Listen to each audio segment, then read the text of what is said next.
Hello అండి అందరికీ. So ఈరోజు ఇంకో కొత్త రెసిపీతోని వచ్చేసిన. అది వచ్చేసి చికెన్ పలావ్. సో ముందుగా చికెన్ని మంచిగా వాష్ చేసుకోవాలన్నమాట. పసుపు ఉప్పు వేసి దాని తర్వాత 2 టేబుల్ స్పూన్స్ ఆఫ్ ఉప్పు, 1 స్పూన్ ఆఫ్ పసుపు వేసి దాంతోపాటు 2 tablespoons of chilli powder మీ స్పైసెస్కి తగ్గట్టు తీసుకోండి. మాకు ఇక్కడ 2 టేబుల్ స్పూన్స్ అయితే సరిపోతుంది, ఎందుకంటే అది కొత్త కారం అనమాట. ఇంకోటి ఇక్కడ 1 స్పూన్ ఆఫ్ అల్లం వెల్లుల్లి పేస్ట్ ఫ్రెష్గా పట్టుకోండి. మా దగ్గర లేదు, కొంచెం పాతది అల్లం పేస్ట్ అయినా టేస్ట్ చాలా బాగా కుదిరింది. ఒక 1.5 to 2 tablespoons of curd వేసుకొని బాగా మ్యారినేట్ చేసుకోవాలి. చికెన్ని ఎంత మ్యారినేట్ చేస్తే మనకు కర్రీ అయినా, బిర్యానీ అయినా, పలావ్ అయినా చికెన్ మ్యారినేషన్లోనే మొత్తం ఉంటుంది. So marination is most important అన్నమాట. లాస్ట్లో ఒక 1/2 table spoon of kasuri methi add చేసి పక్కన పెట్టేసుకున్నాము. ఇప్పుడు వెజిటేబుల్స్ అన్నీ చాప్ చేసుకుందాము. ఇక్కడ నేను చికెన్ 1 కేజీ తీసుకున్నా.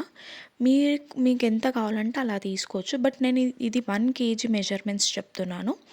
1 కేజీ చికెన్లోకి నాకైతే 3 మీడియం సైజ్ ఆనియన్స్ పట్టినాయి. సో ముందుగా స్టవ్ ఆన్ చేసుకొని ఒక బాండీ పెట్టుకొని దాంట్లోకి ఆయిల్ ఒక 4 to 5 table spoons of oil వేసి దాంట్లోకి బిర్యానీ స్పైసెస్ అన్నీ యాడ్ చేయాలి. దాల్చిన చెక్క, బిర్యానీ ఆకు, లవంగ, ఇలాచి, సాజీరా నేను యాడ్ చేయలేదు. సాజీరా ప్లేస్లో నేను జీలకర్రని యాడ్ చేశాను. మీకు సాజీరా నచ్చుతుంది అంటే మీరు సాజీరా వేసుకోవచ్చు. సాజీరా వల్ల ఫ్లేవర్ బాగుంటుంది, బట్ నేను యాడ్ చేయలేదు. అది కొద్దిగా మంచిగా వేగిన తర్వాత కట్ చేసి పెట్టుకున్న ఆనియన్స్ ఇంకా పచ్చిమిర్చిని యాడ్ చేసుకొని మంచిగా మిక్స్ చేసుకోవాలి. ఆనియన్స్ కొద్దిగా గోల్డెన్ బ్రౌన్ కలర్లోకి వచ్చిన తర్వాత 1.5 టేబుల్ స్పూన్ ఆఫ్ అల్లం వెల్లుల్లి పేస్ట్ మళ్ళీ ఎందుకు యాడ్ చేయాలి అంటే కొద్దిగా ఫ్లేవర్ కోసం, అందుకే దాంట్లో 1 స్పూనే వేసాము. ఇక్కడ 1/2 టేబుల్ స్పూన్, హాఫ్ కన్నా తక్కువ వేసుకున్నా బాగానే ఉంటుంది. సో పెద్ద సైజ్ 2 టమాటాలు కట్ చేసి యాడ్ చేసుకున్నాను. కొద్దిగంత సాల్ట్, ఇక్కడ 1 స్పూన్ మళ్ళీ యాడ్ చేసినాను, ఎందుకంటే మనం రైస్ యాడ్ చేసిన తర్వాత సప్పగా అయిపోతుంది వాటర్లో.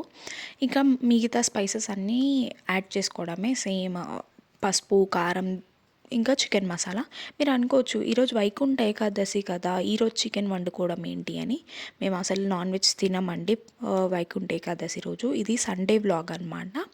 సో సండేది నేను ఎడిట్ చేసి ఇప్పుడు పోస్ట్ చేస్తున్నాను, మీరు ఏమీ తప్పుగా అనుకోకండి. సో అన్ని స్పైసెస్ మిక్స్ అయిన తర్వాత చికెన్ని యాడ్ చేసి ముందుగా నానబెట్టుకున్న రైస్ని, మీరు నార్మల్ రైస్ అయినా వాడుకోవచ్చు, లేదు అంటే బాస్మతి రైస్ని. నేను ఈ రైస్ 1/2 an hour ముందే నానబెట్టుకున్నా. చికెన్లో నుంచి వాటర్ వచ్చిన తర్వాతనే మనం రైస్ అనేది యాడ్ చేయాలి. 1:2 రేషియో తీసుకున్నా, ఇది నార్మల్ రైస్ కాబట్టి.